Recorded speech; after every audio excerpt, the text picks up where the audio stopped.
ಇತ್ತೀಚಿನ ದಿನಗಳಲ್ಲಿ ಅನೇಕ ಮಹಿಳೆಯರಲ್ಲಿ ಮುಟ್ಟಿನ ಸಮಸ್ಯೆಗಳು, ಬಿಪಿ, ಥೈರಾಯ್ಡ್, ಆತಂಕ, ಖಿನ್ನತೆ, ಸಂಧಿವಾತ, ಪಿಸಿಒಡಿ ಮುಂತಾದ ಕಾಯಿಲೆಗಳು ಹೆಚ್ಚಾಗ್ತಾನೆ ಇದಾವ್ರಿ. ಸೊ ಎಲ್ಲ ಕಾಯಿಲೆ ಅಥವಾ ಲಕ್ಷಣಗಳನ್ನ ನ್ಯಾಚುರಲ್ ಆಗಿ ಹೀಲ್ ಮಾಡ್ಕೋಬೇಕಂತಂದ್ರ ಪ್ರತಿದಿನ ಯೋಗ ಮಾಡಕ ಒಂದು 40 ನಿಮಿಷ ಆದ್ರೂ ನಾವು ಸಮಯ ಕೊಡ್ಲೇಬೇಕು.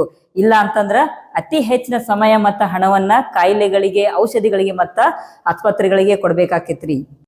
ನಮಸ್ತೆ, ನಾನು Manjula Shashidhar, qualified yoga coach, yoga teacher in Ayurvedic and homeopathic medical college and hospital. ಸೋಮವಾರದಿಂದ ಶುಕ್ರವಾರದವರೆಗೆ ಲೈವ್ ಆನ್ಲೈನ್ ಕ್ಲಾಸ್ಗಳನ್ನ ವಿಶೇಷವಾಗಿ ಹೆಣ್ಮಕ್ಳಿಗೆ ನಾನು ಕಂಡಕ್ಟ್ ಮಾಡ್ತಾ ಇರ್ತೀನಿ. ಇದರಲ್ಲಿ ಯೋಗ ಮತ್ತು ಪ್ರಾಣಾಯಾಮಗಳನ್ನ ಸ್ಟೆಪ್ ಬೈ ಸ್ಟೆಪ್ ಕಲಿಸಿ ಪ್ರಾಕ್ಟೀಸ್ ಮಾಡಿಸ್ತೀನಿ. ನೀವು ನಿಮ್ಮ ಮನೆಯಾಗ ಕೂತ್ಕೊಂಡು ನನ್ನ ಜೊತೆ ಯೋಗ ಅಭ್ಯಾಸ ಮಾಡಿ ಎಲ್ಲ ಕಾಯಿಲೆಗಳನ್ನ ನಿಯಂತ್ರಿಸಬಹುದು. ನನ್ನ ಬಯೋದಲ್ಲಿನ ಲಿಂಕ್ ಕ್ಲಿಕ್ ಮಾಡಿ ಲೈವ್ ಯೋಗ ಕ್ಲಾಸ್ಗೆ ಜಾಯಿನ್ ಆಗ್ರಿ. ನಿಮ್ಮ ಮುಂಜಾನೆಯನ್ನ ಯೋಗದಿಂದ ಶುರು ಮಾಡ್ರಿ. ಹಾಗೆ ಮಾನಸಿಕ ಮತ್ತು ದೈಹಿಕ ಆರೋಗ್ಯವನ್ನು ಸಂಪಾದಿಸಿ ಕಾಯಿಲೆಗಳಿಂದ, ಔಷಧಿಗಳಿಂದ ದೂರ ಇರ್ರಿ.